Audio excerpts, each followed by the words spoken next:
We're going to go into a public hearing. And so we're going to announce we're entering a public hearing for hear an appeal to a village board regarding the 3-year suspension of Dale Inc. to be eligible to receive any purchase order, contract, or other agreement with the Village of Orland Park. So with that, I need to call a roll. Trustee Lawrence. Trustee Lawler. Here. Trustee Healy. Here. Trustee Katsinas. Here. Trustee Malani. Here. Mayor Dodge. Here. Before we open this up, Mr. Stillman? Yes, Mr. Mayor, just for the record that the hearing was opened at 6:47 p.m. This is a hearing pursuant to our suspension under our village code of 1-16-15. We are convening this village board meeting to hear the appeal of Dale Inc. from a notice of suspension issued under that village code section that I just announced. This is an administrative hearing, not a court proceeding. This board will act as a neutral decision maker. We will hear from the parties. The board then will consider the options under our code, which I will discuss with you in executive session. Thank you, Mr. Mayor. All right, so the public hearing is open. We've called the roll. Can I please note that Trustee Lawrence has joined the meeting as well? I'm sorry, say again? Trustee Lawrence has joined the meeting. You need to open the public. Yep. All right. Mr. Chairman, Trustee Malani? I move to open the public hearing. Second. There's a motion, a second. Call the roll. Trustee Malani. Aye. Trustee Katsinas. Trustee Lawrence. Aye. Trustee Lawler. Aye. Trustee Healy. Aye. Mayor Dodge. Aye.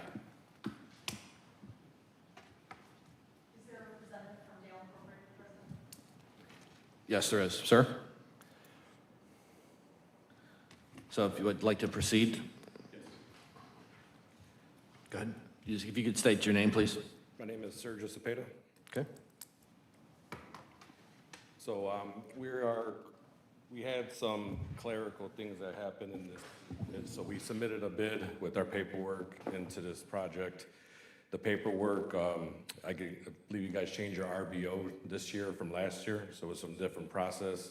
We were actually an awarded contractor last year, completed the concrete public works contract, fulfilled it, satisfied it, helped the village save some dollars in that project as well.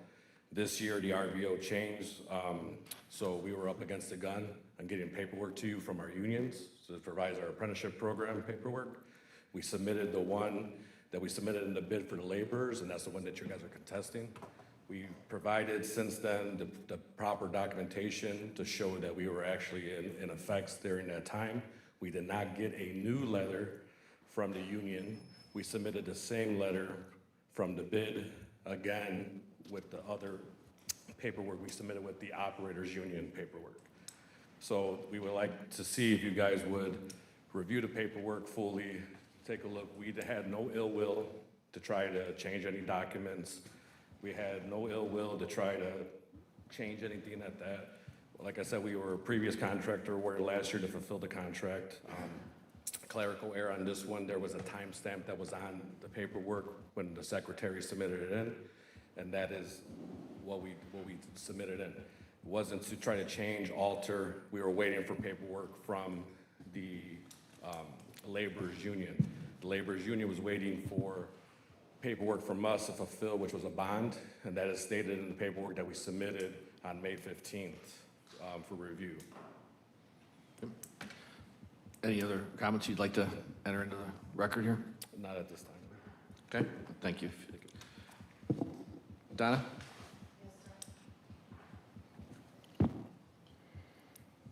Good evening. My name is Donna Norton. I'm your village prosecutor. I wanted to start out with explaining that the Village of Orland Park has adopted a responsible bidder ordinance, which ensures that the village contractors meet well-established standards of responsibility, integrity, and compliance with village procurement requirements. The ordinance is intended to safeguard public funds from ensuring that only qualified, responsible, and most importantly, ethical contractors are awarded village contracts. In February 2026, the village published invitation to bid number 26-018. regarding 2026 asphalt pavement patching. On February 19th of this year, the village received a bid submission from Dale Incorporated of New Lenox. As part of the normal bid process, the company was required to provide completed certification and supporting documentation demonstrating its compliance with the village's responsible bidder ordinance, which includes apprenticeship program participation requirements. During this pre-award process, the village received a communication from another vendor expressing concern that Dale Incorporated did not meet the village's contracting requirements. Assistant Public Works Director Brian Fay then took a closer look at the company's compliance paperwork. On March 24th, Dale Incorporated submitted a document which purported to be a letter from LIUNA, the laborers union, certifying compliance with the apprenticeship program participation as set forth in Village Code under Section 1-16-7. On its face, the document appeared to have issues, which cast doubt as to its legitimacy. Initially, it was evident that the date was not aligned with the rest of the letter, and the date appearing on the letter was March 15th, 2026, which was a Sunday, a day not for the regular conduct of business. In addition, the letter did not contain information about program participation for 2025. The most recent data was dated 2024, which appeared stale, especially since Village had seen letters from LIUNA submitted for numerous other projects and bids that contained the updated information. All combined, these irregularities led Brian Fay to contact LIUNA directly to confirm that the letter was in fact accurate. LIUNA, however, confirmed that the letter was not accurate and had not been issued by their office. They further informed the village that the signatory to the letter had previously retired from LIUNA and was no longer employed there. In addition to verifying that the letter was inaccurate, LIUNA confirmed that Dale Incorporated's account had not been in good standing at the time of the purported issuance of the letter. However, Dale Incorporated had come into good standing by the time Brian Fay had reached out to make his inquiry.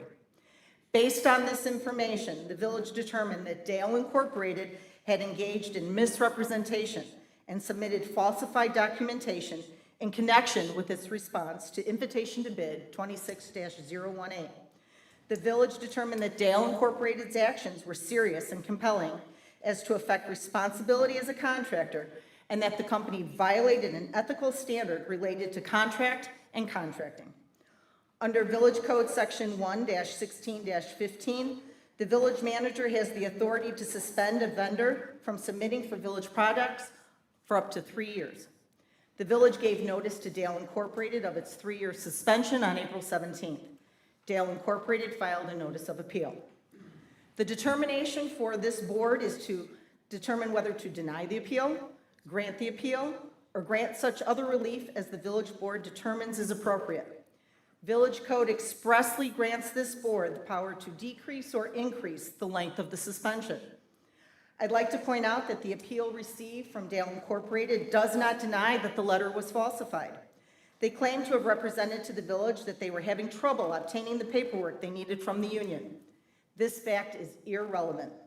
The company's appeal letter takes no responsibility for the circumstances they themselves created and gives no explanation as to what happened or why it happened. Their only statement in defense of what occurred is that they do not want to be suspended.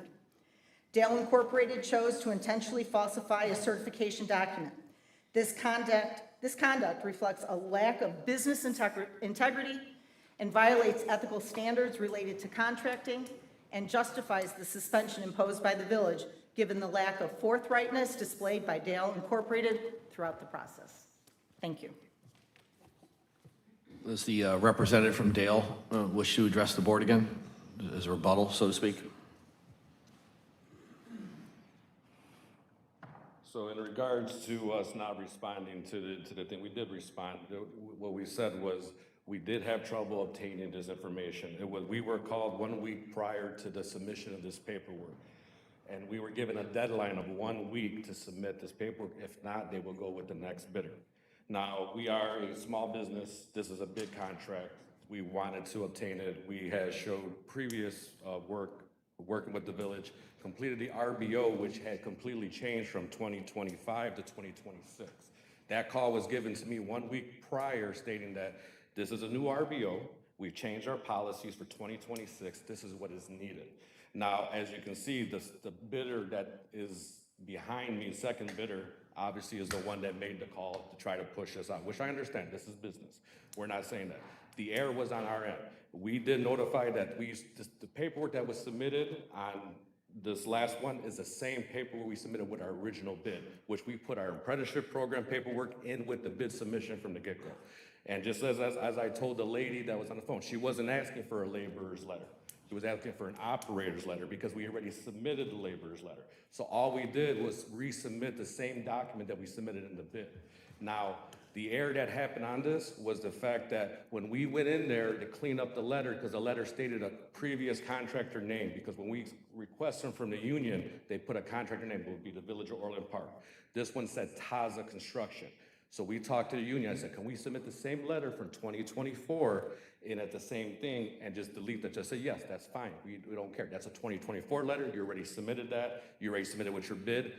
We can't give you the current letter, we're working on it. I got the letter a week after the request final deadline, which wasn't in compliance with the REO because the REO changed, we understand that, but we got the paperwork. This is April.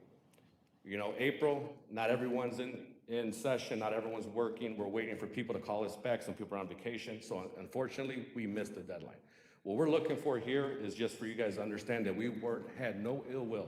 We are a qualified contractor. We submitted the paperwork. We are a union contractor. We pay our bills. We pay all of our vendors. No issues. You guys had no problems with before. All we're asking for is a little bit of grace on this one. Like I said, we're a small company, 2 people in the office, pushing to try to get this project done. We're looking to get this suspension reduced or removed is our overall goal.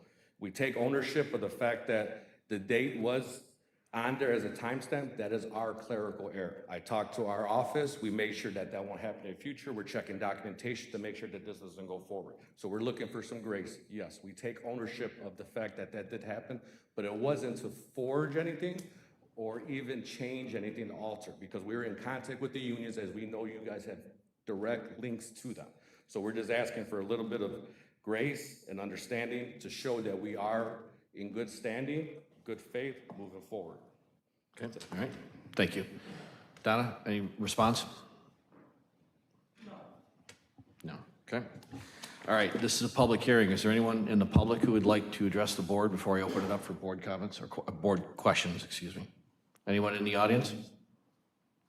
Are there any questions that members of the board would like to ask before we go into executive session? Mr. Mayor?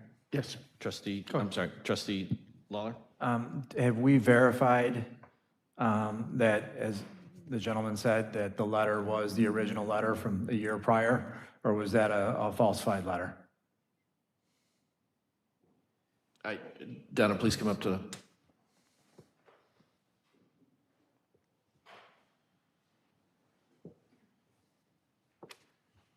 So the letter itself was in fact altered by the date, with the date. It was not an updated letter. And at the time that the letter, the date on the letter at the top, March 15th, 2026, Dale Incorporated was not in good standing, and the union would not have issued that document. Okay. Mr. Mayor, Trustee Healy? is there any financial damage? To the village? To the village? George? By them not being part of, not getting the contract? I mean, we're not out of pocket any money. I mean, we're nothing, didn't break a window, didn't, yeah, it's, are we out of, I mean, there's no financial damage that I see. No financial damage. It's just not complying with what we asked, but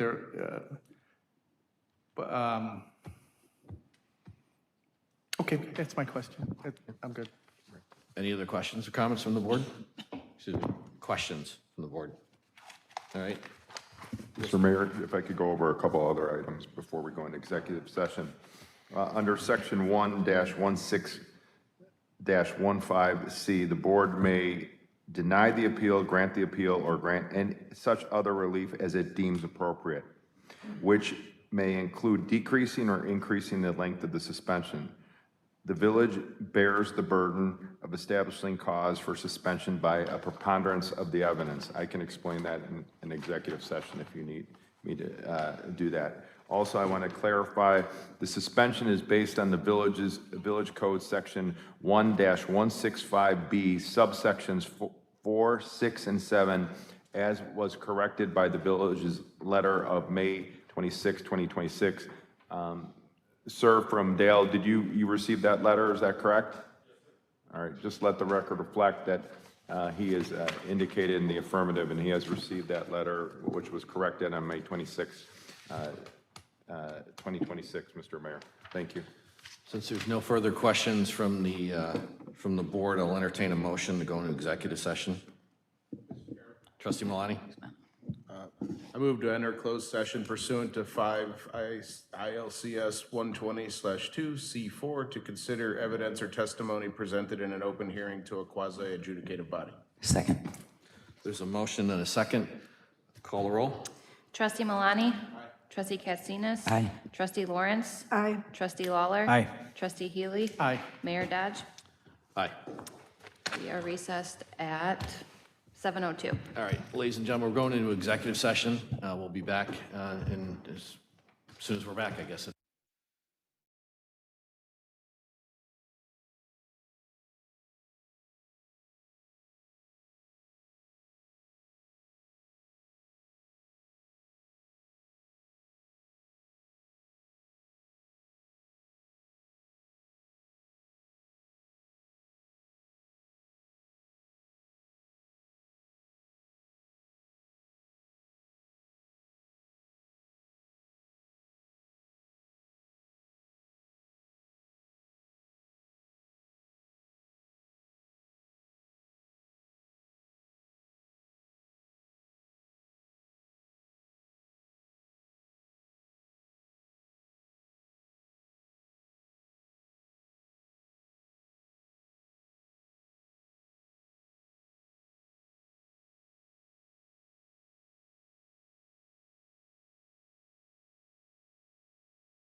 Meeting back to order. Call the roll, please.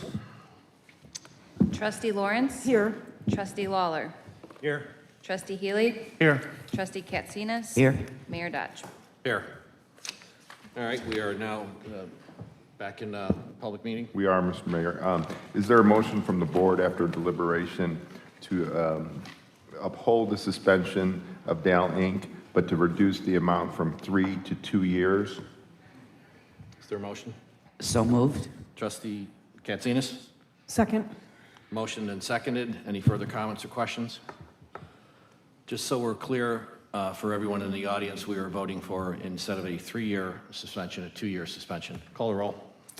Trustee Katsinas? Aye. Trustee Lawrence? Aye. Trustee Lawler? Aye. Trustee Healy? Aye. Trustee Malani? Aye. Mayor Dodge. Aye. All right, do we need to, You need a motion to adjourn the public hearing. Mr. Chairman, Trustee Malani? I move to adjourn the public hearing. Second. Motion and second. Call the roll. Trustee Malani? Aye. Trustee Katsinas? Aye. Trustee Lawrence? Aye. Trustee Lawler? Aye. Trustee Healy? Aye. Mayor Dodge. Aye. Do we need a motion to reconvene the, You do. all right, need a motion to reconvene the committee of the whole. We have two more items. Mr. Chairman, Trustee Malani. I move to reconvene the committee of the whole. Second. There's a motion and second. Call the roll. Trustee Malani? Aye. Trustee Katsinas? Aye. Trustee Lawrence? Aye. Trustee Lawler? Trustee Healy? Aye. Mayor Dodge. Aye. I forgot. 153rd Street and Ravinia Avenue Roundabout Construction Engineering Contract Award Recommendation. Mr. Chairman, Trustee Katsinas. I move to recommend a contract with EXP U.S. Services, Inc. for a total not to exceed $355,149 as fully presented in the recommended motion. Second. There's a motion and a second. George or Kashid, do you want to make any quick comments about this? Go ahead, Kashid. Thank you, Mayor. Very quickly, this project is going to go for letting by IDOT within the month or so. And then after that, it's just a process. This company will help us to monitor during construction. And we expect this project to be in construction early next year. Hopefully, utilities will not be a challenge at that time. Thank you. George, one of the things is that I like roundabouts. Not everybody does. And I think it's going to be, that'll be an interesting intersection with the traffic that moves through there. So let's make sure that as this ramps up, we're telling people that it's coming and do whatever we can to educate the public on this. And some of the reasons why in terms of the state and federal funding for roundabouts for doing intersection improvements. Kashid, how much is that intersection improvement in total? Mayor, we do not have the bid numbers yet because it hasn't come back yet. But if you want, very quickly, we have received or secured $2,014,694 for construction. And we have also secured $257,994 for construction engineering services, which the current contract that you're looking at. So with that, because these are 80-20 share, that's how 20% has to come from the village. So that will require us to put $51,000, and I'm sorry, I have to say these specifics because they are in the record. $51,598, that will make a total of $309,592. That means the village true share is $45,556. So overall, almost $2.2 million has been secured for this project. And just one comment before we call the roll. That has been a temporary intersection for 20 years, correct? That has been, so are the traffic signals, the boxes, everything is temporary there. There you go. All right, any other comments or questions? Call the roll. Trustee Katsinas? Aye. Trustee Lawler? Aye. Trustee Lawrence? Aye. Trustee Healy? Aye. Trustee Malani? Aye. Mayor Dodge. Aye. America 250 History Hike. Mr. Mayor, Trustee Lawrence? I move to recommend to the Village Board to authorize members of the America 250 Advisory Board and volunteers to conduct an America 250 History Hike at an estimated cost of $300 to be included in a future budget amendment as presented. Is there a second? Second. George, Ray, brief comments on this? Just have a really quick, quick one, Mayor and board members. The American 250 Committee is proposing to conduct a history hike that engages community members and local businesses. Elise Waymire is here from the American 250 Committee to just briefly discuss that for you. Elise, you know the drill. Thank you. Yep. All right, good evening. My name is Elise Waymire, and I'm an Orland Park resident and member of the Village of Orland Park's America 250 Advisory Board. Please bear with me as I read a prepared statement to accurately and succinctly present the History Hike Initiative. The advisory board first met in January of this year, and we were challenged to think big and envision ways to include the wider Orland Park community in the year-long celebration of America 250. Brainstorming with our staff liaison and the Recreation Department generated several ideas which have been or will be implemented and include participation in the Barbecue Fest and Parade in May, distribution of red, white, and blue tulle ribbon throughout the village, establishing the Stars, Stripes, and Snapshot home decorating contest, and the Patriots' Day concert scheduled for September 11th. The America 250 Advisory Board is here tonight to propose the community activity we are calling History Hike, and are asking the Board of Trustees' approval. The History Hike is intended to be a fun, educational, and family-friendly historical activity to engage the community with Orland Park's local businesses and to extend the America 250 celebrations through the sharing of historical facts about the United States and of the Village of Orland Park. The activity is still a work in progress, as a write-up was needed to be added to tonight's agenda before every detail was finalized. The dates for the activity are flexible, but we are proposing the activity launch in early August and run for 3 to 4 weeks, with the winners being announced at one of the many fall events hosted by the village. We envision the History Hike working by community members picking up or downloading a worksheet containing 10 to 12 history questions and visiting predetermined, agreeable local businesses for the answers. Each answer will be displayed on a sign located within the business. The 20 to 24 participating businesses will be provided stickers to hand out as verification on the worksheet. We would like to include several Orland heritage sites as answer destinations as well. As completed worksheets are turned in, they'll be checked that each answer was found, and all correct worksheets will be entered into a prize drawing. We are asking for help from the village staff to finalize the design of the worksheets, answer signs, and social media assets, and to help publicize the History Hike through village channels.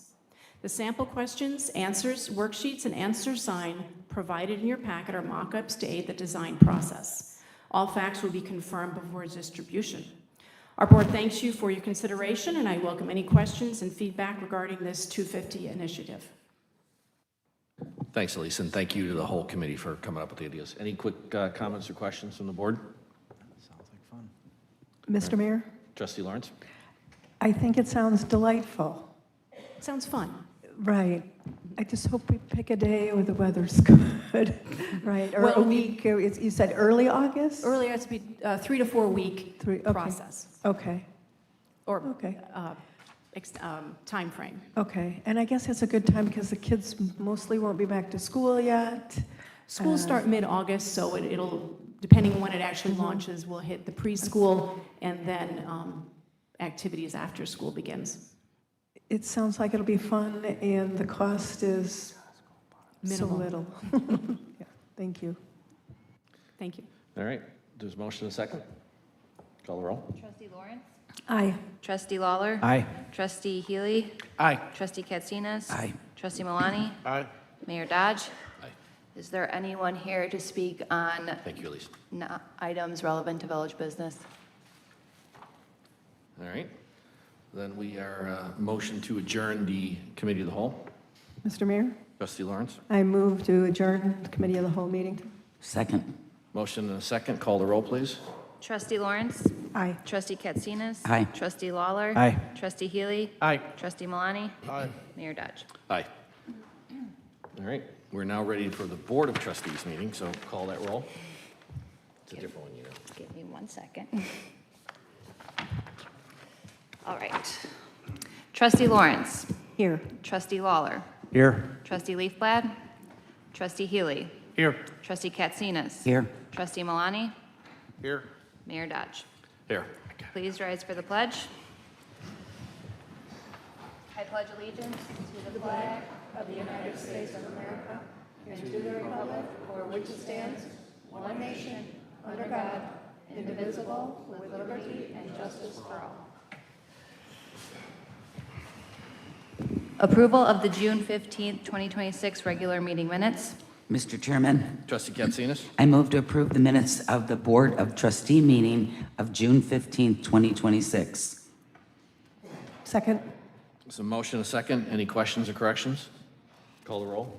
Trustee Katsinas? Aye. Trustee Lawrence? Aye. Trustee Lawler? Aye. Trustee Healy? Aye. Trustee Malani? Aye. Mayor Dodge. Aye. Approval of the June 24th, 2026 special meeting minutes. Mr. Chairman, Trustee Katsinas? I move to approve the minutes of the Board of Trustees special meeting of June 24th, 2026. Second. Motion, a second. Questions or comments? Call the roll. Trustee Katsinas? Aye. Trustee Lawrence?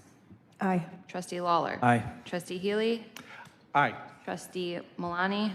I abstain as I was not in attendance. Mayor Dodge. Aye. Proclamation designating July 2026 as Parks and Recreation Month. Ray, I think, where's Ray? Ray, this is for you and for your staff and all the things that you guys do. I'll make sure you guys get a copy of this. So whereas Parks and Recreation are an integral part of communities throughout the country, including the village of Orland Park, and whereas Parks and Recreations increase the community's economic prosperity through increased property values, expansion of local tax base, and increased tourism, the attraction and retention of business, and crime reduction. And whereas our parks are natural recreation areas, ensure the ecological beauty of our community and provide for a place for children and adults to connect with nature and recreate outdoors and with one another. And whereas the Village of Orland Park recognizes the benefits from our parks and recreation resources, as well as many contribution of our Parks and Recs Department employees. I now, therefore, Jim Dodge, Mayor of Orland Park, do proclaim July as Parks and Recreation Month in the Village of Orland Park. So Ray, thank you, and to all your staff. Appreciate what you do. Ray, one of the things we're working on is making sure everybody knows that we have 66 parks in Orland, which is about 4 times the national average. I think we should be proud of that as a community, so thank you. Next item. Non-scheduled citizens and visitors for agenda-specific public comment. Is anyone signed in? Okay. Kenneth? I want to make sure you get the... Good, yeah. Yeah. Krajanak? How do you say? Am I close? Jay Silent, Craniac. Yeah, got it. Thank you. Name and name and address for the record, or you have it there. Thanks. Please just, for the audience, just mention your name. Kenneth Kroniak. Good evening, Mr. Mayor, trustees, and members of the board. My name is Ken Kroniak. I'm a resident on 109th Avenue. I'm here tonight to speak on behalf of the residents that will be impacted by the proposed annexation ordinance affecting our neighborhood conducted under the Illinois Municipal Code, Section 7113. This is a line item under Developmental Services 2026-556. We're going to ask the board to vote no to this annexation. I want to acknowledge that the possible benefits in annexation, including municipal services, infrastructure, coordination, and future planning advantages do exist. But these potential gains should not outweigh the present concerns and become a financial burden to our residents. In our view, this is not a minor administrative matter, as annexation affects the lives of the people who live in this neighborhood. Our taxes, our services, our property rights, our representation, and the future character of our community. We are collectively not convinced that annexation is in the best interests of our neighborhood, as is evidenced by this petition. I can give this to you in a moment if you'd like. Then we've all signed this and would like to present as exhibit in these proceedings. Many of my neighbors have lived here for decades, are on fixed incomes, and will not necessarily be able to absorb the long-term impact of new taxes and fees. One particular example, and we're aware of the significant costs we are going to be facing to connecting to the water and sewer systems currently scheduled for the spring of 2028. These are major replacement costs that will bring heavy financial strain to the members of our community.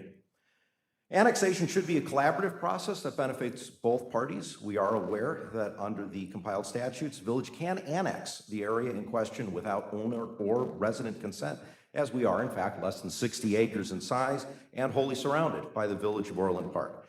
However, this issue is about more than just legal procedure. It is about trust. Residents deserve to know that their voices matter and that decisions of this magnitude will not be made over their objections. If substantial concern remains among the people who actually live in the affected area, that should weigh heavily in on this board's decision. A neighborhood is not just a territory on a map, but rather a living and breathing community. We all chose to purchase our homes in the unincorporated area specifically for the lifestyle, independence, and financial predictability that it offers. The people who live there should not be asked to surrender local control or accept new obligations. For those reasons, we respectfully ask the board to consider our choice to remain unincorporated and vote no on the proposed ordinance for annexation, or at a minimum, delay action until residents can receive more complete information and meaningful answers to the concerns and costs that have been raised at prior meetings.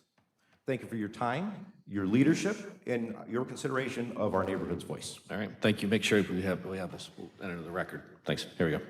Thank you. Thank you. All right, next item. Accounts payable payment, July 7th, 2026, approval for ratification.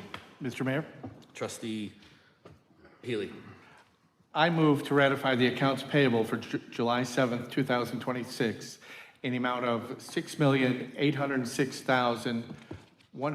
$6,806,118.67. Second. Motion and a second. Questions? Call the roll. Trustee Healy? Aye. Trustee Lawler? Trustee Lawrence? Aye. Trustee Katsinas? Aye. Trustee Malani?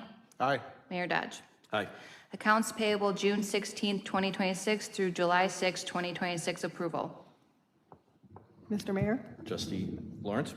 I move to approve the accounts payable June 16, 2026 through July 6, 2026 in the amount of $4,363,385.75. Second. So motion and a second. Questions? Call the roll. Trustee Lawrence? Aye. Trustee Lawler? Aye. Trustee Healy? No. Trustee Katsinas? Aye. Trustee Malani? Aye. Mayor Dodge. Aye. Accounts payable July 8th, 2026 through July 20th, 2026 approval. Is there a motion? Mr. Mayor, Trustee Healy. I move to approve the accounts payable July 8th, 2026 through July 20th, 2026 in the amount of $3,467,702.82. Second. There's a motion and a second. Questions? Mr. Mayor, Trustee Lawrence. I noticed that the accounts payable for item 0660 ends with July 6, and that for 03736 starts with July 8th. What happened with July 7th? It's the one right above it. It was the first. Oh, right, okay. We did that separate. Okay. Any other Thank questions? Thank you. Any other questions? Call the roll. Trustee Healy? Aye. Trustee Katsinas? Aye. Trustee Lawrence? Trustee Lawler? Aye. Trustee Malani? Aye. Mayor Dodge. Aye. Consent agenda. A, payroll for July 2nd, 2026 approval. B, payroll for June 18th, 2026 approval. C, Granicus 5-year service contract. D, special event permit, neuromyelitis optica spectrum disorder, resilient circle annual walk, roll, and connect. E, special event permit, holiday court block party. F, special event permit, Holly, court block party. G, Goualt Hamilton Associates Continued GIS Services. H, purchase of 2 non-CDL recreation transportation buses. I, Spring Creek Lift Station pump material purchase only. J, SCADA system firewall replacement. K, 2026 utilities facility security improvements. L, 109th Avenue annexation water main and sanitary sewer engineering proposal. M, PCAT water main scanning ITB 26-050. N, Irwin building demolition ITB 26-038. O, Public Works electric vehicle charging station project. P, 2026 facility electrical maintenance support change order number 1 and contract amendment A. Q, 151st Street Bridge over Tinley Creek Phase 2 engineering services. R, snow removal services, RFP 26-045. S, special event permit, Al's Auto Show. T, approval of the Board of Trustees closed session minutes. U, Tyler Technologies ERP annual maintenance. V, Wolf Road ditch improvements at 139th Street Design Engineering Services Contract Amendment Supplement Number 2.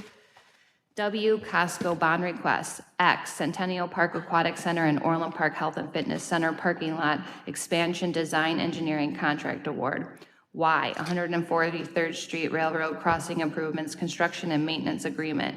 Z, resolution approving an intergovernmental agreement with the state of Illinois and the village of Orland Park appropriating funds for the 153rd Street and Ravinia Avenue roundabout project. Double A, 159th Street overhead utility burial customer work agreement with ComEd. Double B, 153rd Street and Ravinia Avenue roundabout construction engineering contract award recommendation. Double C, 159th Street overhead utility burial agreement with Comcast. Double D, Midwest Mechanical LLC addendum B change order number 2. Double E, RFP 26-030 parking lot and pedestrian path snow and ice removal services award. Double F, America 250 history hike. Double G, online solicitation and contract management services. Double H, residential curbside composting, waste not compost. Double I, ordinance prohibiting the retail sale, possession, and recreational use of nitrous oxide. And double J, professional services agreement, Clark Hill PLC legal services. Mr. Chairman, Trustee Malani? move to approve items A through K and M through JJ of the consent agenda. Is there a second? Second. There's a motion and a second. Call the roll, please. Trustee Malani? Aye. Trustee Katsinas? Aye. Trustee Lawrence? Aye. Trustee Lawler? Aye. Trustee Healy? Aye. And Mayor Dodge. Aye. So we will take a separate vote for item J, SCADA system firewall replacement. L. No, L. Oh, F? L. L, Lima. Oh, I'm sorry. Item L, 109th Avenue annexation water main and sanitary sewer engineering proposal. Mr. Chairman, Trustee Malani? I move to change the order of the agenda and place this after item 2026-0556 in section 13. Motion to take the agenda out of order? Yes. Yeah, got it. Second? Is there a second? Second. There's a motion and a second. Call the roll, please. Trustee Malani? Aye. Trustee Katsinas? Aye. Trustee Lawrence? Aye. Trustee Lawler? Aye. Trustee Healy? Aye. Mayor Dodge. Aye. An intergovernmental agreement between the Village of Orland Park and the Village of Manhattan to use the Orland Park Police Training Facility, range use of force simulator and EOC training room, which is located at 10609 West 163rd Place, Orland Park, Illinois. Before I call for a motion, we're in the public safety portion of the agenda. Is there a motion for this item? Yeah. On this one? Yeah. Okay. Yeah, Mr. Mayor, Trustee Lawler. I move to approve the intergovernmental agreement between the Village of Orland Park and the Village of Manhattan to use the Orland Park Training Facility as its facilities and equipment for training purposes and as fully presented. Second.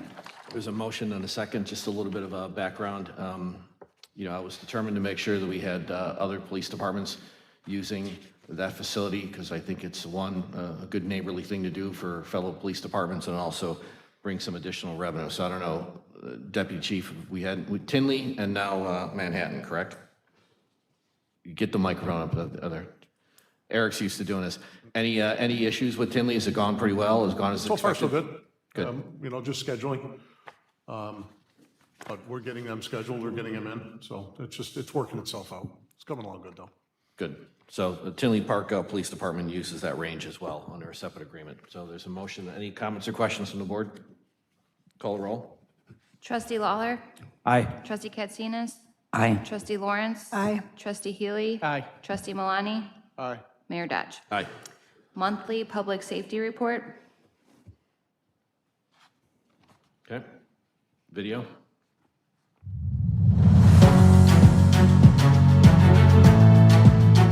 Hey everyone, welcome back for your public safety update. Let's begin with crime statistics and traffic enforcement efforts.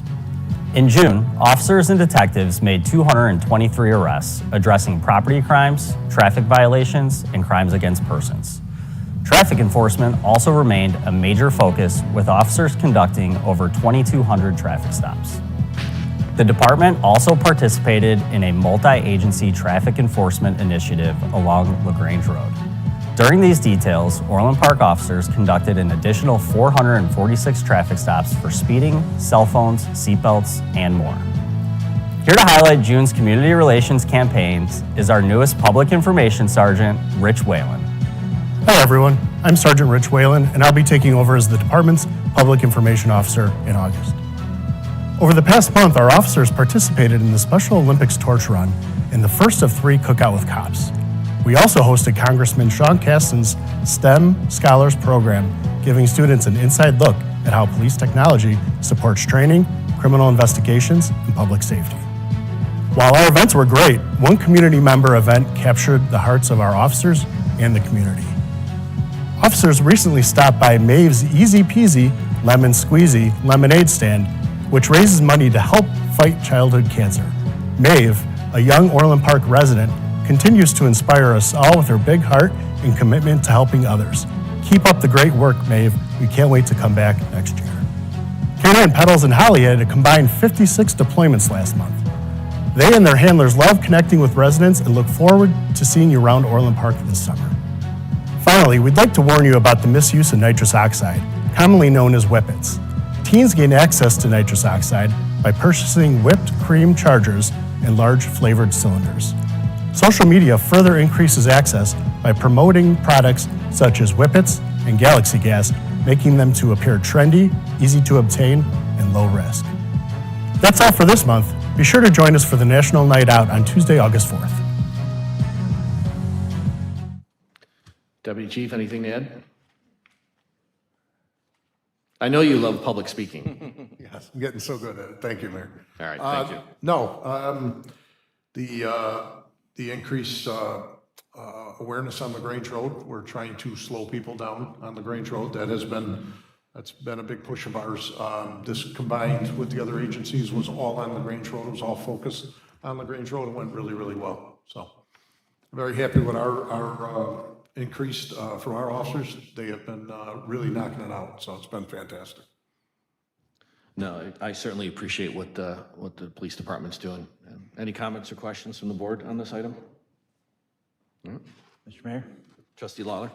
Just real quick question. How are we doing on some of the noise ordinance of cars going up and down LaGrange Road? Are we writing tickets for any of those yet, or? There we go.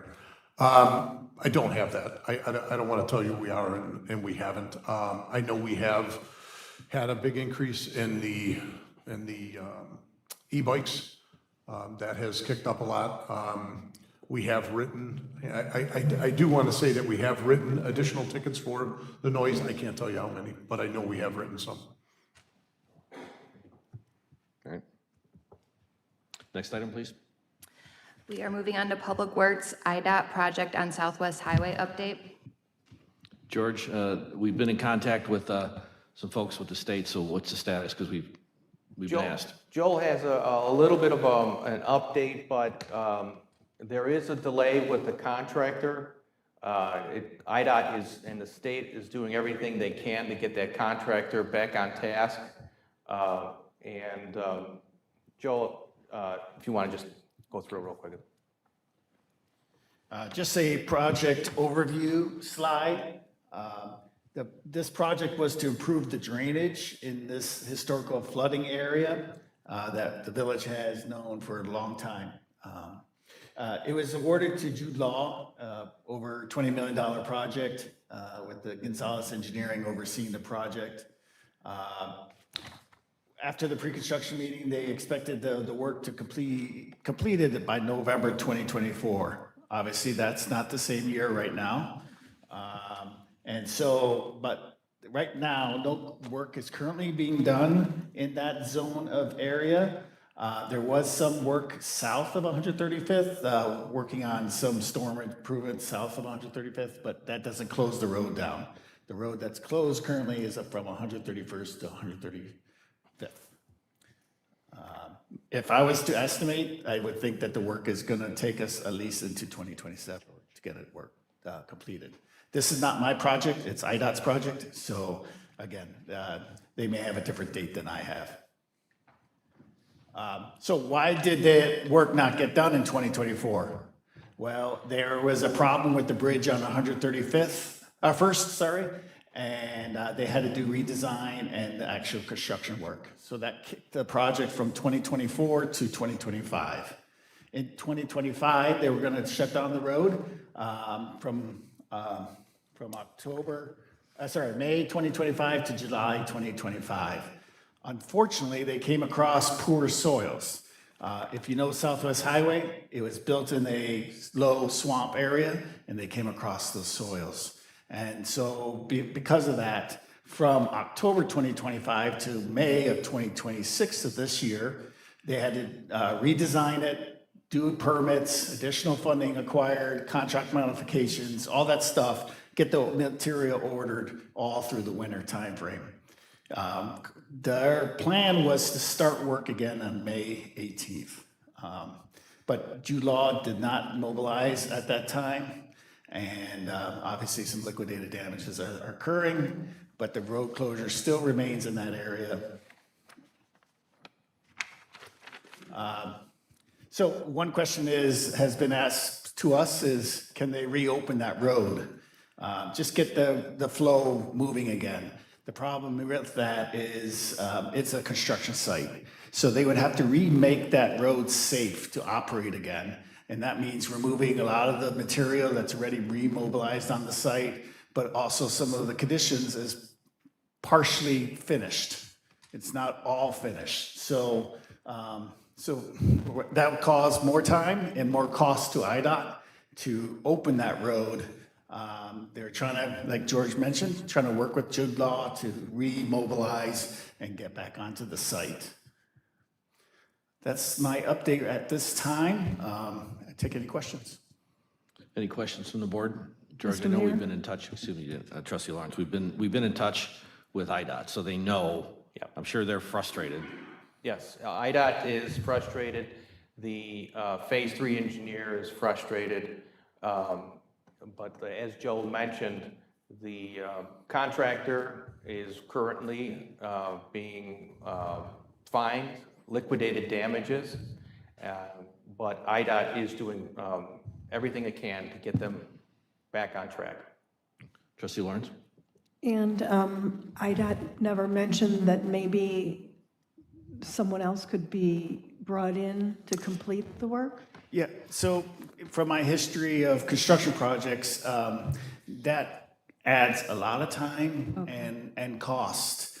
Time is because you have to figure out what the existing contractor has brought to the site. You have to inventory all the materials, figure out what they've procured, pay for that material, and then have to reissue the new contract out onto the street, have to define what is being given to them, what stage they're finished and not started, finished and not started yet. It's a very time-consuming transfer to a new contractor. Okay, so it's not realistic.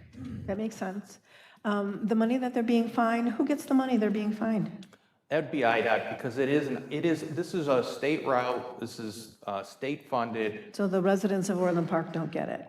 Yeah, unfortunately, unfortunately, but it's also the residents are not paying for this road. Well, they are, as are all residents in the state of Illinois. Right? Yeah, Are paying for that road? yeah.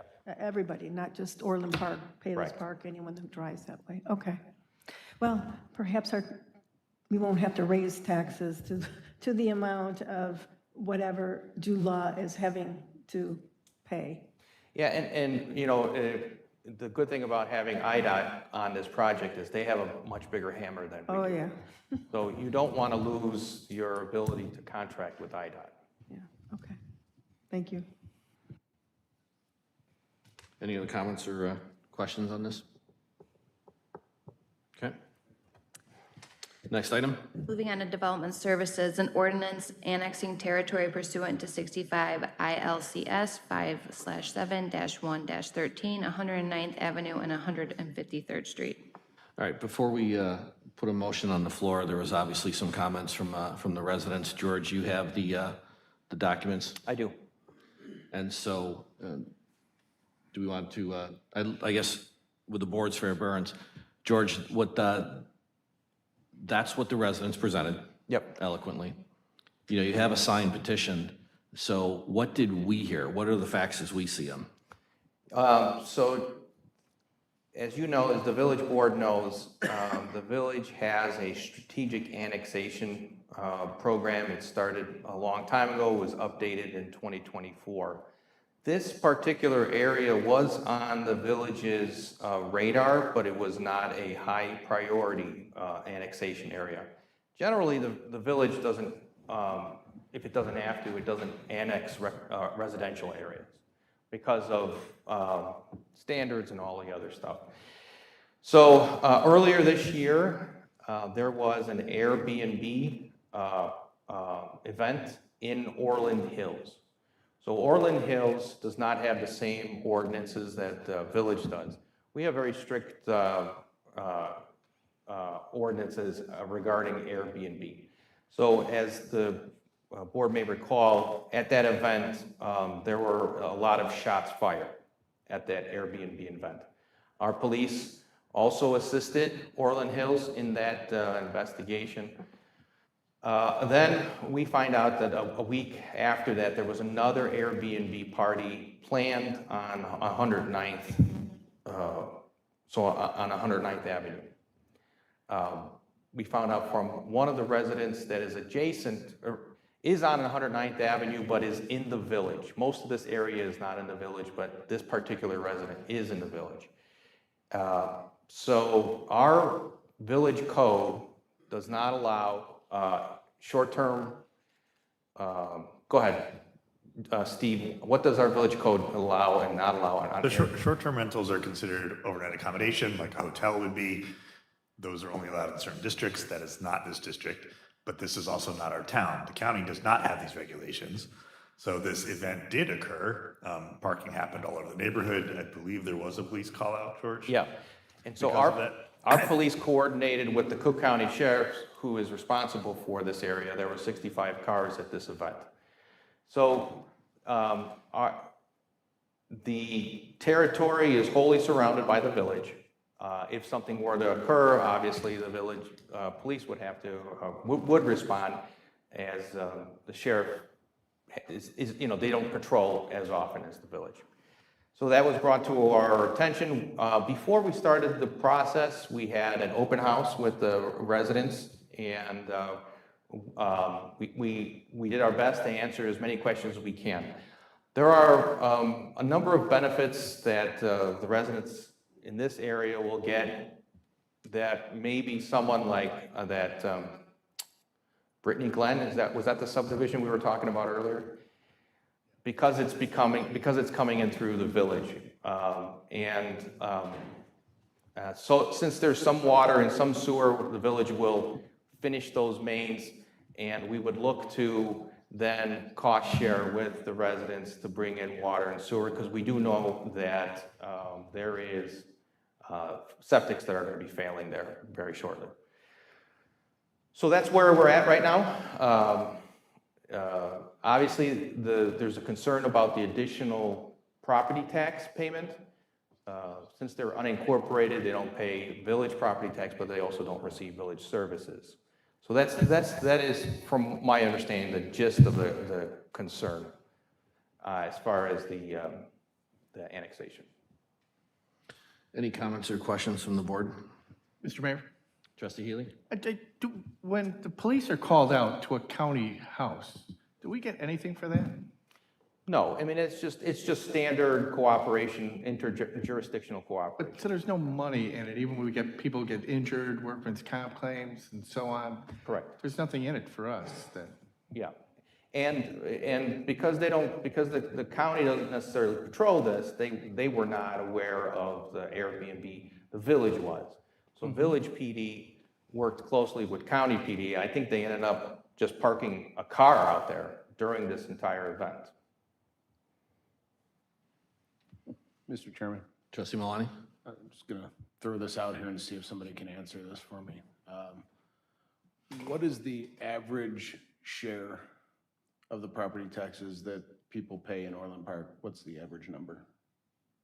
For a house? Like, let's say for a single-family home, Orland Park, what is 6%. the approximate? 6%, yeah. 6%, right. Of the tax. So, you know. It's a few $100. It depends on the assessment of the house. So yeah. we're talking about a few $100s a year, right? In perspective, okay. It depends on the assessment and, yeah. But, Yeah, so, thank you. And just for this one in particular, we already do have some water and sewer running down parts of the streets. The proposal that was put, I'm sorry, Joel, I'm going to kind of, but the proposal that was tabled until now, that we are going to do that design for them, and I believe we are also going to install the water mains, and that they're just responsible for their connections to the mains, the water and sewer mains. Yeah, when they want. And we already had one person come to us that said their septic is failing, please get this going so we can connect. Which is interesting, just because that's one of the reasons why people do want to annex, is that the county is not really keen on continuing wells and septic systems. Right, and that was, we ran into similar situations on 100, what was it? 110th Right Court. off of Wolf Road and 170. 110th Court, yeah. Okay, thank you. Mr. Chairman? Trustee Katsinas? I'm wondering if George can explain, because many times, hearing people talk that live there, you're affected. You don't want it to seem like Big Brother is coming in and taking your property. And to think, oh, Orland's gonna make money off of it, back to the 6% of your tax bill. But George, could you explain like the bigger picture? Yeah. That was told to us? It is about certainly control, certainly with law enforcement. That was a big thing, Yeah. with the party going on. And we worked really hard on that ordinance, so we have stricter controls to protect all of our residents. So that's a bad knock on an unincorporated. But explain the bigger picture. Yeah. Because it isn't about the money. The services the village provides for a rooftop, we're getting it in spades, right? So it's not a money-making process. Absolutely. The rule of thumb is in the municipalities, residential doesn't pay for itself. So the amount of services that goes in. So Orland Park's very fortunate. We have a very strong retail base, and so that allows us to maintain and upgrade 66 parks, for example, without a park district, without a separate. And obviously, we have an incredible police department. And within that police department, we have a very strong code enforcement division. We have development services. So local control is very strong in Orland Park as far as we want to maintain a high quality of life for all of our residents. So this particular area has an older demographic. And what we know then, what will happen, just like this Airbnb, this flipped, right? So there's going to be changes that are going to occur there in the future. And if it's more of this type of Airbnb type product in the county, then that is problematic for the village as a whole. Because even though it's on that street, it does impact the quality of life in the area. Trustee Lawrence? Regarding the septic systems out there, are all of those properties on well and septic? Or most of them? Most. We did find, one person's already hooked up to our water. He talked with me afterwards. Okay. So, and there is a water and a sewer main going down the northern part of the development.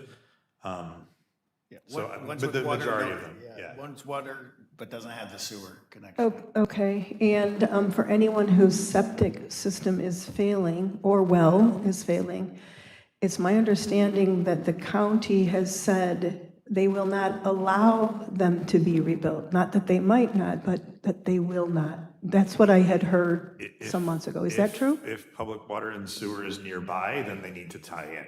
And in Okay. this case, it is. Okay, and it's nearby. Right, and if it's nearby but not in front of your property, you have to bring it to your property, and that's very expensive. Okay, okay, I get But that. we've agreed to, we have decided that we are going to finish off the water and sewer main on our own. So I understand very well, well and septic, as I have on multiple properties lived. And I also understand very well that when failures occur, that it's very expensive to redo, even if you're allowed to redo, and it sounds like they wouldn't be allowed. And also, when they start to fail, sometimes they go pretty fast. It seems to me this would be something of a benefit, even if some people don't see that as a benefit today because perhaps their wells are working perfectly fine, and perhaps their septic systems were very lightly used, perhaps, that they might not be failing right away. But it seems to me that when one goes, the next one's probably going pretty soon, and the others are probably not far behind. And so I see a balance there. I see that some residents might not be happy, but apparently there's these other things, and at least one customer who's looking to connect as soon as possible. Is that right? Yes. And It's complicated, I see. Yeah, and that's why generally municipalities don't go looking to annex residential properties. Because, as I mentioned, residential does not pay for itself with the amount of services it receives. This is a unique case. It's completely surrounded on all sides by village properties. And the current residents there do a great job. It's very nicely maintained, and they do a great job. But if that were to turn over, it would have a trickle effect to the residents in incorporated Orland Park if that became a difficult place to buy and sell, and then who knows what happens to those properties. And if I may, are there any other requirements that we would place on these homeowners? For instance, if they do not have curbs, Yeah. would we force them to have curbs? It's a very good question, and the answer is no.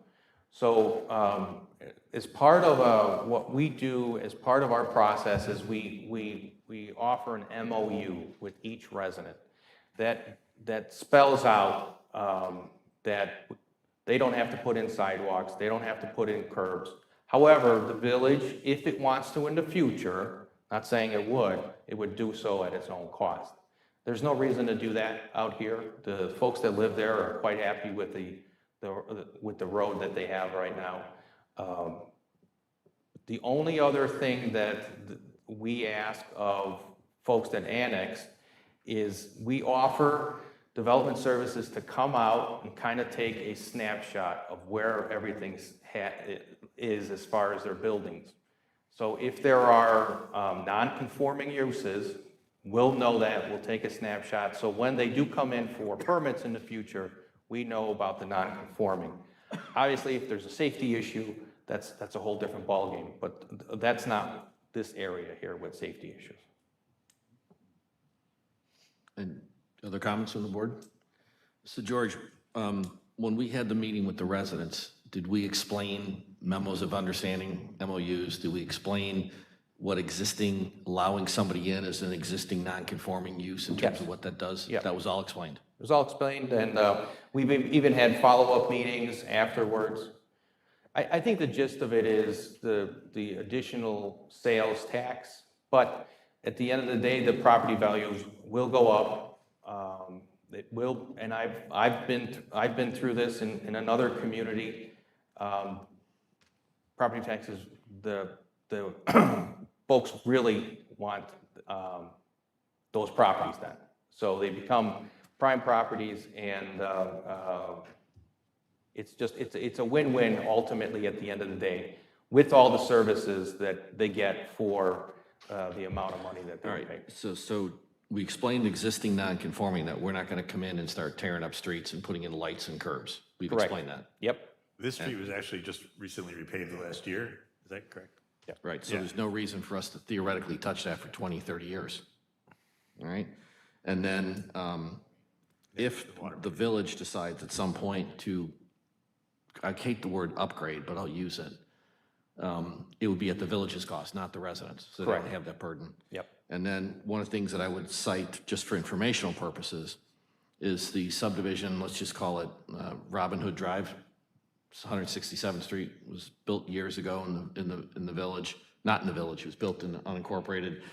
And the village doesn't put in curbs, they just put in concrete ribbons to kind of protect the asphalt for a longer time period. It doesn't change the character of the neighborhood. And so and we've done this in other areas where we don't force them to change the character of the neighborhood immediately or at their cost. That's correct. We just did two major projects that way. Joel, what were those two? We did Orland, we called it's Orland Hills East and Orland Hills West.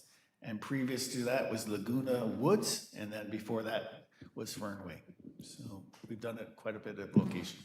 And then for the homes that are on 110th, as part of that thing, we've extended basically the water and sewer so that it minimizes the impact to the residents in terms of connecting, correct? That's correct. If sewer septic systems start to fail and people have to come piecemeal and they're not part of the village, right? The individual homeowners are paying the entirety of the cost to run the pipe down the street and then connect, because we would have obviously no incentive to extend any of the water or sewer pipes. So that could be a normal connection fee, or it could be tens of thousands of dollars to go 200, 300, 400, 500 feet to connect. So that's the risk the residents would be taking. And the village is under no obligation to allow the connection. So that's a very important note. In another community that I was in, there was something similar to this. Their water failed, and they were begging the municipality to let them in. Now, that municipality was on well itself and wasn't sure about capacity. It got to the point where the Attorney General told that whole subdivision, your homes are no longer, you can't live in them anymore. And so it became a major issue. Eventually, they worked something out, but the municipalities are under no obligation to allow connections unless they're incorporated. So the gentleman who spoke on behalf of the residents turned in a petition. I think there's 20-odd signatures. George, you have it. Yep. There's a couple things in there that I noticed that differ from what we thought in terms of how this handled. So the question for the board is, there's a proposed motion, which is a forced annexation. So I think we have two choices. We either go ahead with it as proposed, or do we go and say, table this, for example, and then have another meeting with the residents to clarify this, because I don't think that we're 100% aligned with the residents on the facts. So that's an option for the board if you don't want to go forward tonight. By the way, just for the record, before anybody says anything else, I'm in favor of this annexation, and we would just as soon sit down with the affected residents and say, okay, we can make it forced or we can make it voluntary. Here's what that could look like, so it hopefully benefits everybody. We're not in a rush to make these neighborhoods. We didn't go in and rip up Laguna Woods when I was a young trustee a long time ago. We just didn't, we don't do it that way. And so it's what we tried to do in the accommodations down on 110th for broader reasons to fix all the issues down on South Wolf Road. We then did a lot of infrastructure work to make it more accessible for those residents. And the pipes are now going to be in the road, but people then connect on their own time.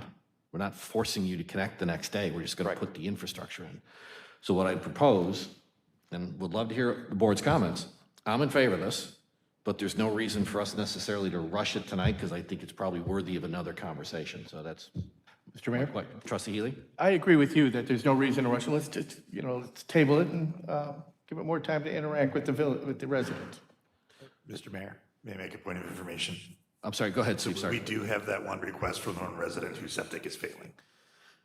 So just to put that on the table also. Okay, I get it, but I don't feel that this board needs to drop $2 million of pipe into the road for one resident's, problem. No, I'd rather think about this holistically. It's a neighborhood. We're not intending on all of a sudden lighting it up and changing your streets and moving we're not doing that. And we could write that into the legal agreement between all the homeowners. with the village. There's a rational way to do this. So I'm sorry, but thank you. Mr. Chairman, Trustee I Katsinas? just had a question. We would be willing to take that water and sewer at our cost, not at We their did on cost? 110th. It's just the super infrastructure, the actual connection fees and the, everything to the homes would be the homeowner's responsibility. But that's what we do now, right? There's a tap-in fee, right? If Yeah. you get a building permit to build a new house in Orland Park, you have to pay a tap-in fee.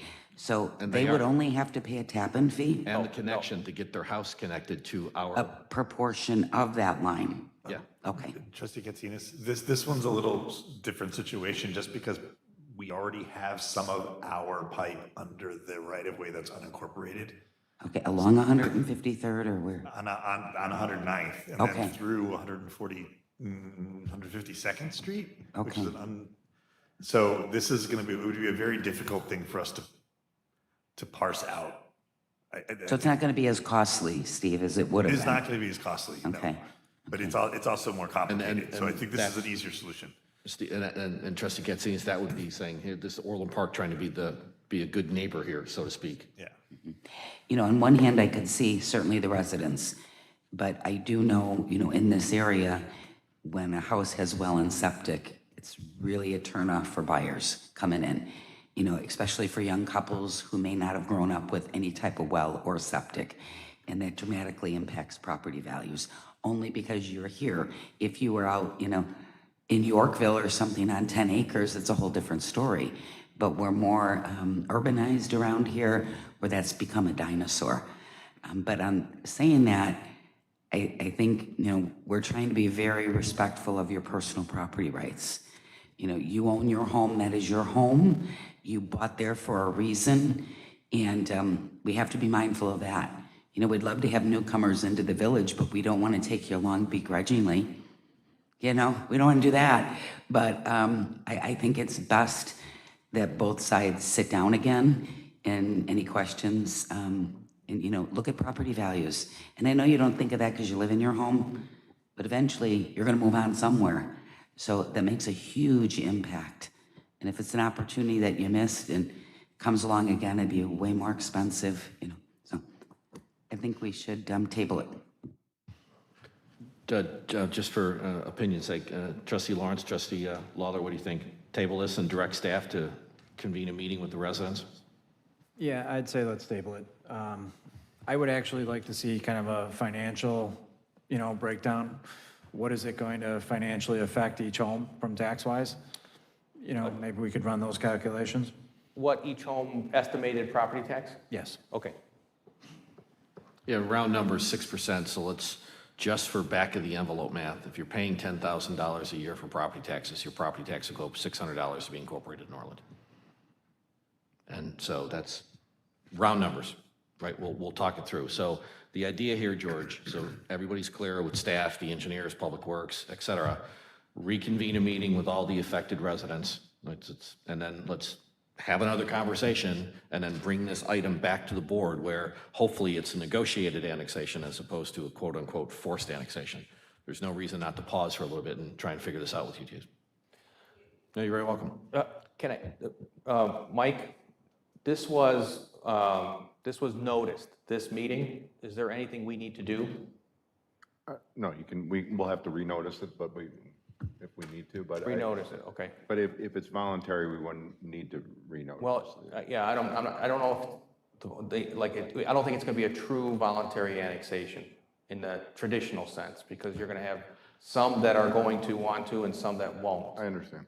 So what I'm hearing, though, the consensus of the board is they want to talk about it more. So I guess then we'll just have to go through the notice process again.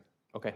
All right, so instead of, we're not going to postpone it to a date certain because we'll have to go, one, we got to set up the meeting, and then two, we have to have the notice requirements. So let's just have a motion to table. We can withdraw from the table later. Mr. Chairman, Trustee Malani? I move the table. Second. Quick question before I call the roll. Do we also want to table item L? Yes. You want to amend the motion? Do you want to do a separate motion? Do it separate. All right, there's a motion, a second to table this item. Call the roll. Trustee Malani? Aye. Trustee Katsinas? Aye. Trustee Lawrence? Aye. Trustee Lawler? Aye. Trustee Healy? Aye. Mayor Dodge. Aye. For Wait, wait. 109th Avenue annexation, water main, and sanitary sewer engineering proposal. Mr. Chairman, Trustee Malani? move the table this item. Second. Motion and second. Call the roll. Trustee Malani? Aye. Trustee Katsinas? Aye. Trustee Lawrence? Aye. Trustee Lawler? Aye. Trustee Healy? Aye. Mayor Dodge. Aye. Okay, so it's tabled for now. We'll be reaching out to all the residents in the area. It'd be great if we could get, good luck to us trying to get everybody in the same room at the same time, but let's give it a try so we can have an open conversation between staff and then the residents. No, thank you. Next item, please. Former Red Robin Restaurant, 15503 LaGrange Road, development petition for redevelopment. Mr. Mayor? Trustee Lawrence? I move to approve the Plan Commission recommended motion regarding case number 2026-0446, also known as former Red Robin Restaurant, 15503 LaGrange Road, petition for redevelopment. And I move to adopt an ordinance entitled, an ordinance granting special use for outdoor seating with a modified former Robin Restaurant, 15503 LaGrange Road, petition for redevelopment. Second. There's a motion and second. Any comments or questions? Call the roll.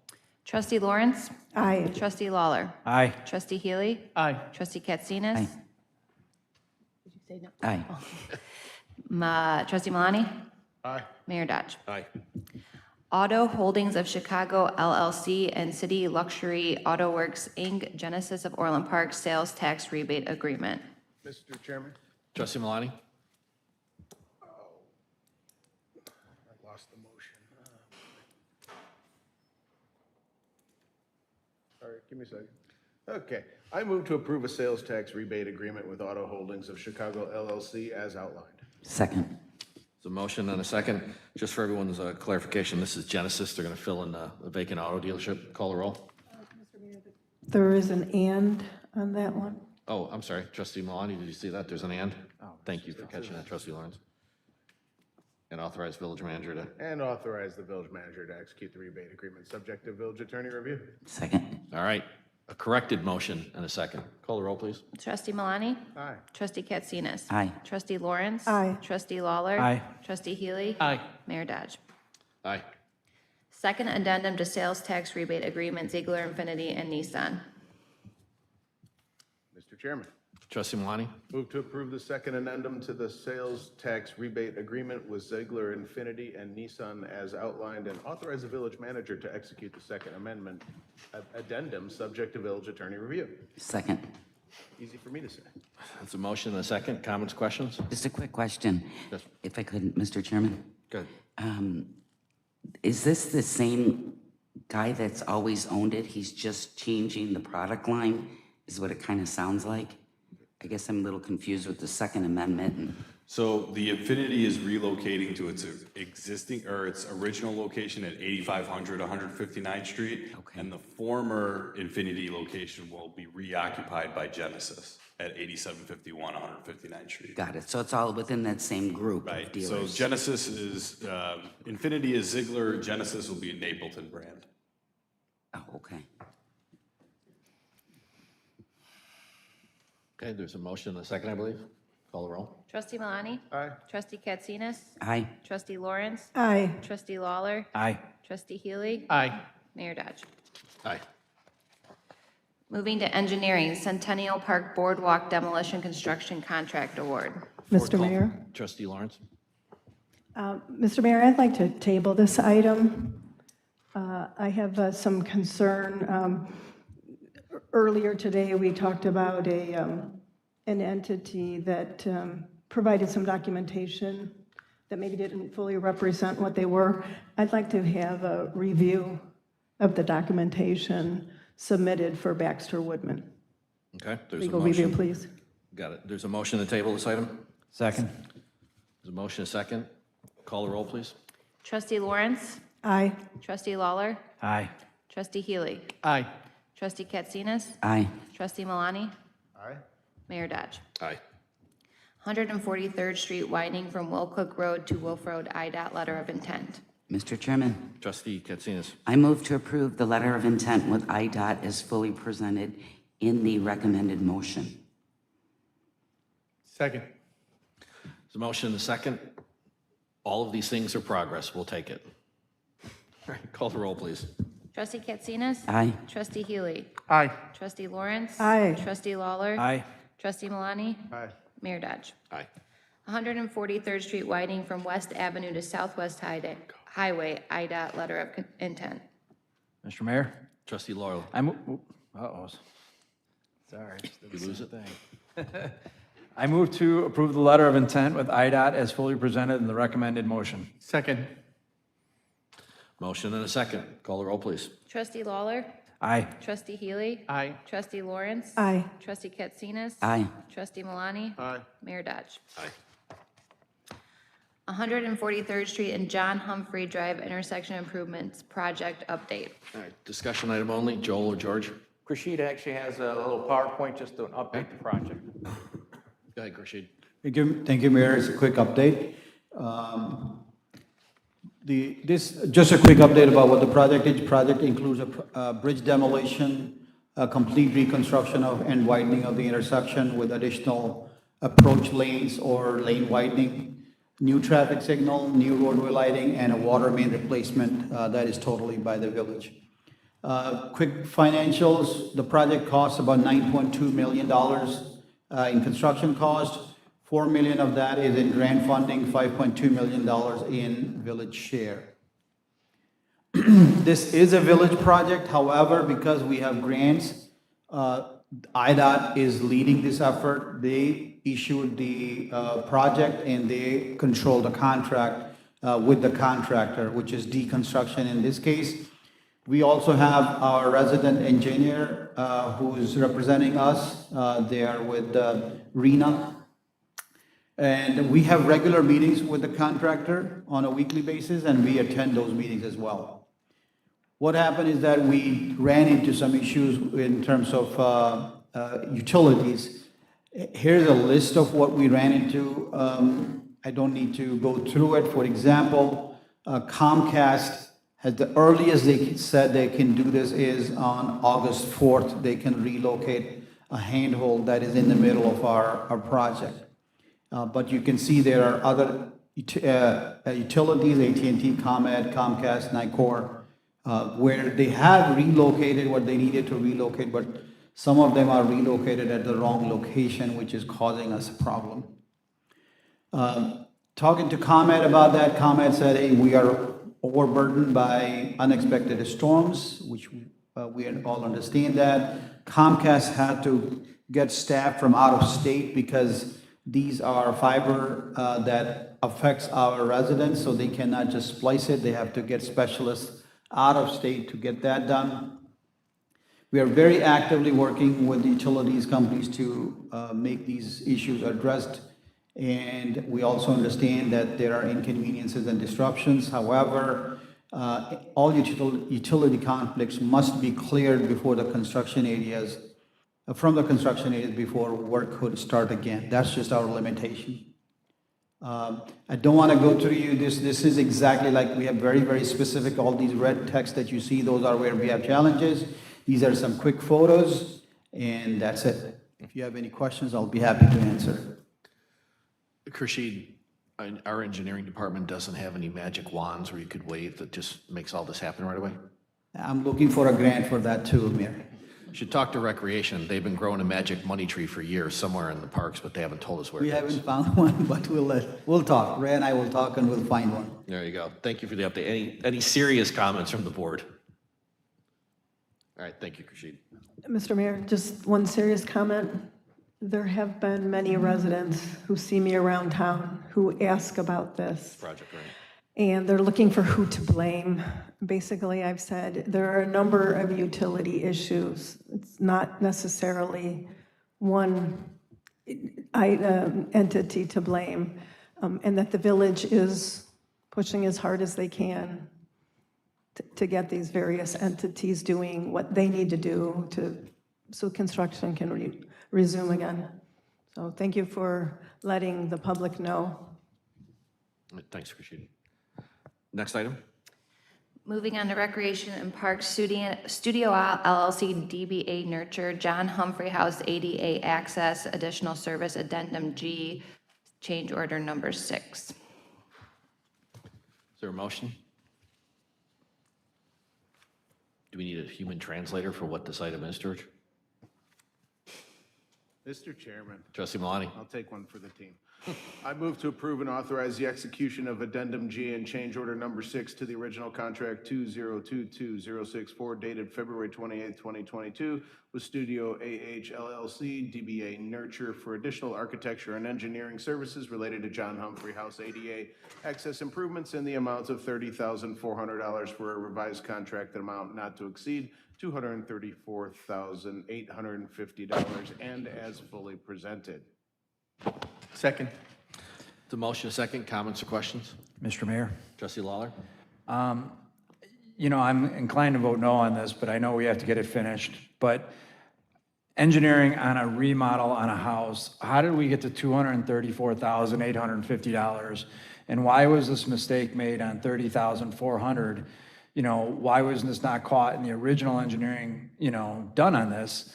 And why are we not going back to them and saying, hey, you misdesigned something, correct it? It's an extraordinary amount of money for a single-family home that we're saving, but we've already spent an exorbitant amount of money, you know, and this is where staff, we have to start pushing back on some of these and recognizing that some of these are, in my opinion, out of line and maybe not necessarily worth it. But I would like to hear the answer, you know. Sure. I think originally when this was designed, we were going to use a deployable ramp. As we looked at it, I think we saw it and said, a deployable ramp isn't really fair to someone with a disability, so we want to have a permanent ramp. Normally, in the world of disability, someone with a disability should not have to request assistance, so it would have to be set out and someone would have to assist and have a deployable ramp. With this configuration, it makes it fully accessible. It removes a 4-inch gap from the porch into the house, so it brings everything into code. So it's the long term is that this is the right thing to do so that it's ADA compliant. Any other comments? Mr. Chairman? Trustee Katsinas? Ray, on Humphrey House, could a person with a wheelchair actually go into that home? The door that faces to the south on the left, yes, they can enter that way. They can only go through the first floor, obviously can't get to the second floor, but the door to the left, when the new ramp is in and you go to your left, that door will be accessible. Okay, just seemed like a little tight for a wheelchair. But I concur with Trustee Lawler, this has gotten out of hand, the cost on this. I mean, I think we went with somebody that was known for doing older buildings, had a good reputation, but the cost factor has just gotten astronomical. Thank you. Mr. Chairman. Trustee, well, I think Trustee Lawrence asked. Trustee Lawrence, did you want to be recognized? Well, I was just thinking, okay, that's the engineering cost, then there's the construction costs. Trustee Malani? Construction costs aren't included here, right? So now there's going to be an additional cost, or did okay. No, there'll be additional cost for the construction of the ramp. Trustee Malani? If I remember correctly, with all of these contracts, it also included work at like Stellwagen and other places as well, right? That's why the total is 234. Is this just for This Humphrey is just House? Humphrey House. You know, certainly appreciate Trustee Lawler's and Trustee Katsinas's sentiment. So I think we've got to finish the project. I don't think you guys should hear, George, you should hear, the board's not happy with how the costs came out on this project. It's a worthy thing to have done to kind of keep Humphrey House, you know, a viable building, a viable part of our history. Got all that. But when we get through all this, let's have a long, deep conversation about how we got to this point where, you know, when Joel was talking, by way of analogy, when Joel was talking about a contractor ran into bad soils on 131st Street near Southwest Highway, it's like, here's a newsflash. You should have done some more soil borings. So I think what you're hearing, George, for your team, board's gonna, like I said, I'm gonna vote for this because we gotta get it done. We're too deep into the curve now to hit the brakes. Nobody's happy on the cost. Got it. So let's just figure out a better way to do better estimating and spec writing in advance before we go down these pathways. I don't know if anybody has any additional comments. I guess the only other comment I think about is finding more ways to engage more people to come and enjoy the Humphrey House, because when we think about our amenities, whether it's a sportsplex or it's a pool at Centennial Park, the more people that use it, the more appreciation there will be in the community for what we have and where their tax dollars are going to. So, events and the walk, the America 250 walk, perfect opportunity for some people who probably never even walked by there, never even drove in that neighborhood. And so that's how we get back more or less in value the money we've spent. Mr. Chairman, just a quick note, just thinking, do you think anybody from ADA is going to come in and go, you have to put an elevator in now? I can't answer that. I don't know. I don't think so, but I don't know for sure. I think you just have to make a reasonable accommodation, so this at least gets someone with a disability into the house. There's quite a bit to see on the first floor. And it's an interesting point you raised, Trustee Katsinas, and we simply say that this facility is ADA compliant only on the first floor. That's just the reality. We're not putting an elevator in a historic structure. The second floor is not part of the public area, Yeah, as long as it's not a public area, you could meet the criteria. and neither is the basement. Basement's not a public area either. So, all right, well, we have a motion and a second. I think, George, you and your staff know the will of the board. Yep. Okay. Call the roll, please. Trustee Malani? Aye. Trustee Healy? Aye. Trustee Lawrence? Aye. Trustee Lawler? Aye. Trustee Katsinas? Aye. Mayor Dutch? Aye.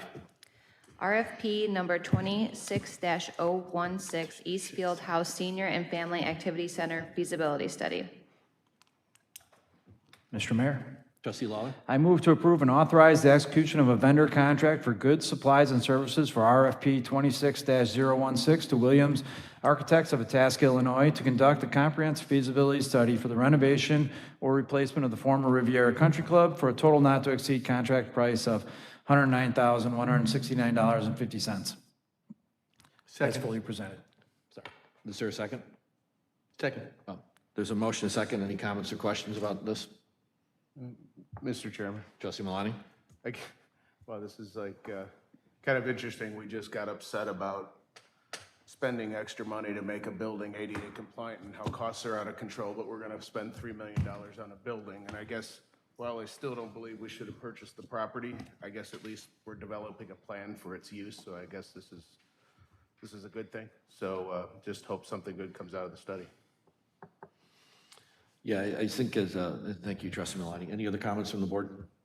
I think that, it will be a great community amenity, and I think this is the right thing to do, to say, what can we do, what should we do with the feasibility studies, let alone the practical costs, so we know what we're saying back to the people of Orland Park on this. All right, there's a motion, a second. Trustee Lawler? Aye. Trustee Healy? Aye. Trustee Lawrence? Aye. Trustee Katsinas? Aye. Trustee Malani? Nope. Mayor Dutch? Aye. Is there anyone here to speak on items relevant to village business? Any public comment? Okay, we'll go to board comments. Trustee Healy?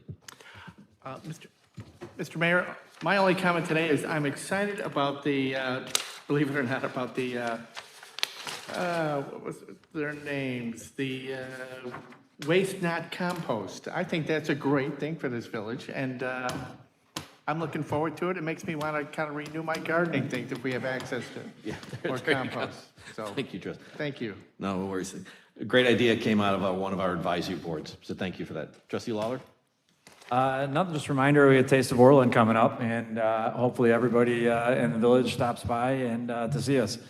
And I'm praying for good weather like last year. There you go. Trustee Lawrence? Yes, regarding Taste of Orland, like to see the Orland Park families, like them to bring their friends, invite their old neighbors from the old neighborhoods, wherever they are, whether it was from Beverly or from Country Club Hills, my old neighborhood from years ago. And one other thing, in honor of America 250, our birthday, I've been doing a little bit of self-training on civics, and I came across an interesting book Founding myths, stories that hid our patriotic past. So we all know about Washington and Paul Revere and Thomas Jefferson and John Adams and the great things that are written in history about them. But there's a lot of things that wasn't written about them or the other people, the other many hundreds, even thousands of people that were really a big part of the impetus behind them. Stories we never heard about. And also some stories we heard about that today we've figured out aren't true. So very interesting to look into our history. And another thing, you could apply that today too. You can read things and hear things, and sometimes there's things that aren't true. So I recommend this highly. I'm only partway through it, so I'm not loaning it to anyone at this point. I imagine Orland Park Library has a copy or two. Thank you, Mr. Mayor. Trustee Lord. Trustee Katsinas?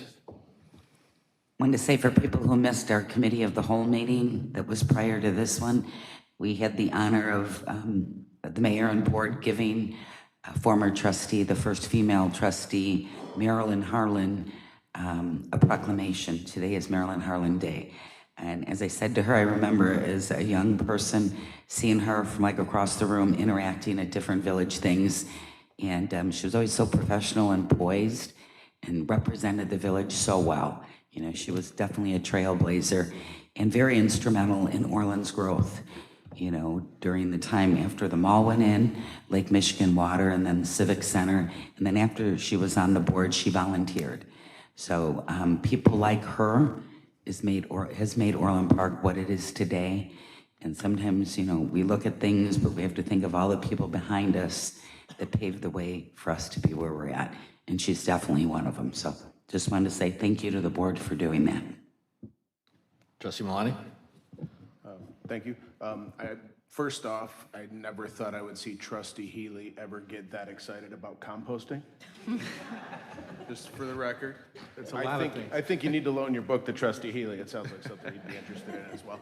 But, you know, as I sat through this meeting, I mean, we went through a lot here tonight, and, you know, just, it's good to see that, you know, in Orland Park, we continue to grow. We're spending money on our infrastructure. We're spending money on our roads. We're, you know, hopefully, eventually, once we come to terms, you know, incorporate a new area, but we'll figure all of that out, right? But, you know, if we look at, you know, when OPA came, what was that, probably about at least 5 years ago, 2021, right? You know, so now here they are as Business of the Month, so we're happy they're still with us, and we have new growth. You know, the Red Robin is gonna have a new restaurant in there, so it's like, you know, while we have things that might be vacant, they're getting filled up quickly, and that's a good thing for Orland Park. So, you know, thank you all for, you know, staff, to everybody who puts in all the hard work, because that's really where the work gets done. We just sit up here and say aye. So, you know, we got the easy job. But, you know, you guys make it happen, so we appreciate all your efforts.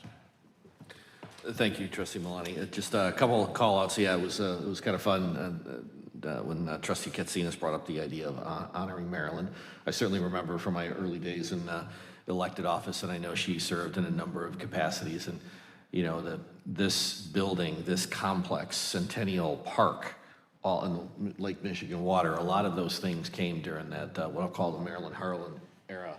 And, you know, we live in a great community now because back then they set the design standards. They set the design of the town. They've done a number of great things. So I was glad we could do that. She looked great. And so it was kind of nice to catch up with her and Penny O'Sullivan. Just a quick note, we heard a couple things tonight. We've had a number of great ideas come back to this board from our advisory groups. The history hike, you know, we've had the composting idea. We've had some interesting idea from the young families group, so we're kind of gently asking all the advisory boards, bring back your ideas so we can make them official efforts, official policy for the village. So I'm very grateful that folks are volunteering to do that work. It kind of adds to the connective tissue of a community. Makes it not just a 60,000 person commercial center, it makes it a town. And so grateful for that. And as Trustee Lawler said, looking forward to Taste of Orland, which, you know, for 20 plus years has been a great block party. So looking forward to that. Ray, I'm excited that we have, 22 food vendors this year. So looking forward to that thing being a great time. And I think everybody should go home and pray for good weather, or whatever rain dance you, or not rain dance you might do. So With that, remarkably, it's before 9 o'clock and we don't have an executive session. So I think there's like mild panic with this board that we get to go home early. Or do you want to keep talking? I mean, we can just open up. Mr. Chairman, Trustee Katsinas? I make a motion to adjourn. Second. There's a motion and a second. Call the roll, please. Trustee Katsinas? Aye. Trustee Malani? Aye. Trustee Lawrence? Aye. Trustee Lawler? Aye. Trustee Healy? Aye. Mayor Dodge. Aye. Have a great evening.